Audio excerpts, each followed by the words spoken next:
Everyone, please check the pinned comment and let's go over my bullish and bearish Elliott Wave scenarios on Bitcoin, starting with the volume profile here of the year 2021, which as you can see is very nicely respected. Solid support resistance area here at the low, offering resistance, but eventually it broke, closing a candle inside, increasing the probabilities to move to the point of control. Not really any big resistance here, so we continue to the value area high, big rejection, and now we are back at the point of control for a little bit of support. Because in 2021 we spend a lot of time in this range, it doesn't make sense at all from a range trading perspective to just pump to the upside and not at least spend some solid time in this range in 2024, and the same is true from an Elliott Wave perspective as well. This is a bullish scenario which works very well with this range, where we then have a wave 1, 2, 3, 4, 5, finishing 1, looking for 2 at the lower end of the range, before then continuation to the upside. In this scenario, the most common target area for your wave 4 is between the 302 and the 05 fib, taken from the low to the high, which is in confluence with the point of control. The 0.618 is an invalidation for wave 4, sitting at 34.1k. Now it has to be said that wave 2 retraced to the 0.382 Fibonacci, taken from the low to the high of 1, which is a less common target for a wave 2. It's a bit more common for a wave B. Something else that is important in this range is the first move that we have here towards the downside. If I take a trend-based fib extension from the high to the low and then estimate where the high might be for a potential ABC three-wave structure, then you can see that price has to retrace pretty much to about 46k, 47k for the most common target area of a wave C to not be below the 0.618, because of course we are looking for corrective structures, and if we have a potential ABC, then in this scenario we don't want to hit the 0.618, which means price has to move up to 46, 47k to at least have the one-to-one be above the 0.618, because this is your common target area for a wave C. Now after this wave 4, we then want to see a wave 5 to the upside, create a little bit of a deviation above the range before then coming back down for a wave 2. The target of this wave 5 works very nicely with this monthly gap. We have a monthly gap here on the monthly time frame, and we hit the lower end of this gap for the second time. If price can move impulsively to the upside and reach this gap for a third time, it really increases the probabilities to fill the gap, and the high of this gap is at 53.3k, which is in nice confluence with the target area for a wave 5 between the 1.236 and the 1.618, taken from the high to the 0.5 here, which of course is an estimation for the low of this wave 4. Also, preferably wave 4 is ending after the 0.382 fib time, which is taken from the high of wave 1 to the low of wave 2 and then put on the high of wave 3 to compare wave 2 with wave 4. Most commonly your wave 4 is longer than wave 2, so then it has to go past the one-to-one, but because wave 2 was long in time and very shallow, wave 4 can be deep and short. The 382 is sitting on March 2024 and the one-to-one is in June 2024. If price does not retrace high enough and gets a wave C to the downside where we might hit that 0.618, the other remaining bullish scenario pretty much is the 112 here that I have on the chart. In this scenario, we have a first 1-2, again wave 2, hitting that 382 Fibonacci. Then we have a lower degree wave 1-2. So in yellow, 1, 2, 3, 4, 5, that is the higher degree Elliott wave count. And inside the yellow wave 3, we have the green count, 1, 2, 3, 4, and a wave 5. Now preferably, as the green count is a lower degree Elliott wave count, wave 1 and 2 are shorter in time and price compared to the higher degree Elliott wave count. However, here on the linear chart, you can see that this second wave 1 is longer than the first wave 1 as it reached and passed the one-to-one trend-based fib extension, taken from the low to the high of 1 to the low of 2 to compare yellow 1 with the green 1. And that is not ideal. That does lower the probabilities a little bit for this particular scenario. Now we are looking for a wave 2 to the downside in this scenario where it is no problem to move to the golden pocket. Your common target area for a wave 2 is between the 05 and the 786, taken from the low to the high, giving us an area between 37k and 30k. Time-wise, this wave 2 preferably ends after the 0.382 fib time taken from the low to this high here, which is sitting on the 19th of February 2024. If you go to the bearish scenario, in case even the 112 gets invalidated by price moving too low, then we have to look for an ABC to the upside. Now the 382, as mentioned, is a common target for a wave B, little less common for a wave 2. This is the target area for a wave C between the 1 and the 1.618, between 40k and 50k pretty much, and as you can see, it is so far very nicely respected. Time-wise, a wave C tends to end between the 0.618 and the 1.618 fib time taken from the low to the high of A to the low of B to compare A in time with wave C in time. As you can see, currently the 0.618 to 1-to-1 area is very nicely respected in time as well, but the 1.618 is still sitting in April the 22nd, so even if price would move up and take this high, it can still be a wave C as well, but it very much depends on the price action that we get locally. If we zoom into the daily time frame, then you can see that this range so far has been very nicely respected, even though we did have some deviations moving outside of the range, but eventually back in once again. Same might be true over here, where we have that deviation to the outside, but we now close the daily candle above this support resistance area, which of course we want to see hold in this case, right, between 41.6k and 40k. We now also have a order block over here on the daily time frame, which is also in confluence with a new target box that I have on my chart here for support between 39.9k and 40.1k. If we jump to the 4-hour, then the bearish scenario is an impulse to the downside, where we have a finished 5-wave structure finishing wave A or wave 1, looking for a corrective structure in B or 2 before continuation in a C or a wave 3.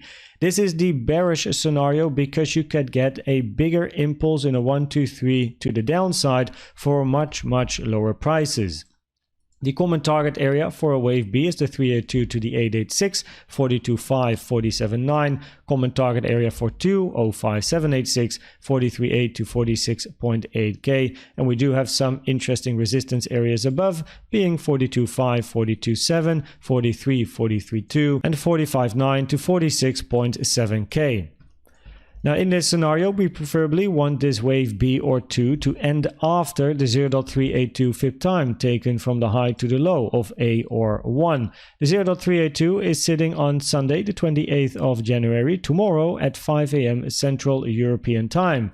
If we get a retracement from this high to the downside, probabilities are very high that at a later stage we are going to see more upside to end somewhere inside this range over here. If we look at the bullish scenario, then we are looking at a corrective structure to the downside in an ABC instead of an impulsive structure. And the reason this is the bullish scenario, even though more downside could be expected, is because if this is an impulse to the downside, as shown in this scenario, you could get a potential 1, 2 for then a massive wave 3 to the downside for much lower prices, while in this scenario you expect a range or a little bit of downside before continuation to the upside, because an ABC corrective structure from the high implies that you're gonna take this high sooner or later. In this scenario, we then have a zigzag in wave W. Wave C went to the 0.618 trend-based fib extension, taken from the high to the low of A to the high of B, which is a rare target though for a wave C. Common target area for your wave X is very big, the 382 to the 886, but what's important is we want to see the high made also again after the 382 for this wave X, and I already spoke about the additional resistance areas that are interesting to keep an eye on. If we look at the local range here, then we currently have some resistance. We have been in this range for a while, moved towards the downside, but we now hit the lower end of this range. Very simple support resistance area, finding some resistance over here. Inside this range, we then have the two target boxes that I mentioned earlier, and the high of the range here, the support resistance area at the top, is around 43.3k. If we look at the micro scenarios, then the bullish scenario, where we do not take this low is a WXY double zigzag that I have on my chart here, where we have a ABC structure to the upside, currently also the highest probability move towards the upside here, where your target area for C is between the 1.236 and the 1.618, with the 1.618 sitting at 42.7k. We then want to see a corrective structure to the downside in a wave X, where the target area over here is important for a potential double zigzag in W, corrective structure in X, and another 535 to the upside in wave Y. In this scenario, for a double zigzag, wave X preferably remains above the 0.7 Fibonacci at 39.6k, giving you the target area between the 382 and the golden pocket, which is 40.8k and 39.7k, which also works nicely with the support box that I have here, sitting between 39.9k and 40.1k. After that, we expect a wave Y to move towards the upside to any of the resistance areas that I mentioned earlier, and of course preferably ending after the 0.382 in both of these higher time frame scenarios. In the bearish scenario, we are looking for a flat structure where we now look for wave B to the downside, or potentially one more high reaching that 1.618 before a move towards the downside in this ABC here. In a wave B, most commonly, we see a zigzag structure to the downside, so you do want to see impulsive structures from the high to the downside here, which we'll cover in a second in my local folder. Most common target for wave B is between the 1.236 and the 1.38, taken from the low to the high, which works very nicely with the yellow support box here, sitting between 36.9k and 37.7k, after which we then expect an impulsive structure to the upside in a wave C. If we look at the first move to the downside here, and we want to see if it's a potential impulsive structure to the downside for much lower prices, then we have to go through this little checklist, right? Is it an impulse, a potential diagonal, or a double 1-2? Now for an impulse, we want to see a 1, 2, 3, 4, 5, no overlap between 1 and 4, but this is full of overlap. An impulse here to the downside in this structure has very low probabilities. If we look for a diagonal, well, it may have the shape of a diagonal, but the problem is that your third wave is the shortest wave, and then a wave 1, 2, 3, 4, 5, and that is not allowed, so a diagonal doesn't work, and then we're basically stuck with a double 1-2. But for a double 1-2, you want to see very strong continuation to the downside and not a sideways range. Now it doesn't mean that we can get a bit of a move towards the downside, because what we also see here is that the 886 has been touched, taken from the low over here to the high, price retraced to the 886, and as it commonly likes to do, moved towards the golden pocket, found a bit of resistance and moved back towards the downside. The moment the 886 is hit, probabilities increase to take this low sooner or later, which means price can move to the downside, right? We have a bit of structural support here as well for price, and we have to observe what kind of reaction we get if price does move below this low. If we look at the CVD divergences, then we do have bearish CVD divergences building here after the high is made.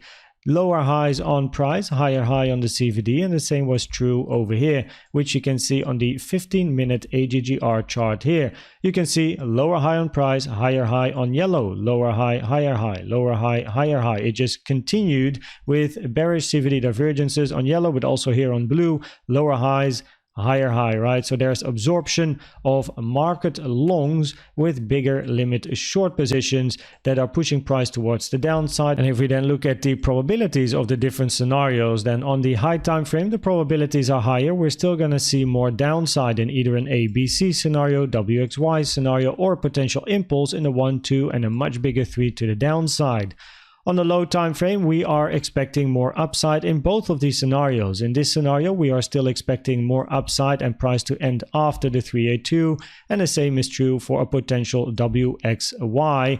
And on the micro here, more locally, we are looking for a bit of a retracement and a sideways range here, where we do know that we have interesting resistance at 42.6k, right? That is a target box, and we have interesting support at 40k, which is a support box that I have as well.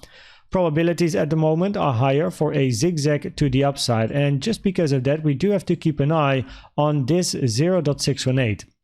Because if we are looking for an impulse to the upside in a 1, 2, 3, 4, 5, wave 3 is quite short at the moment, right? Didn't hit the 1.618, but for a wave 4, this is your target area, the 236 to the 0.5, so a maximum target of 40.8 pretty much.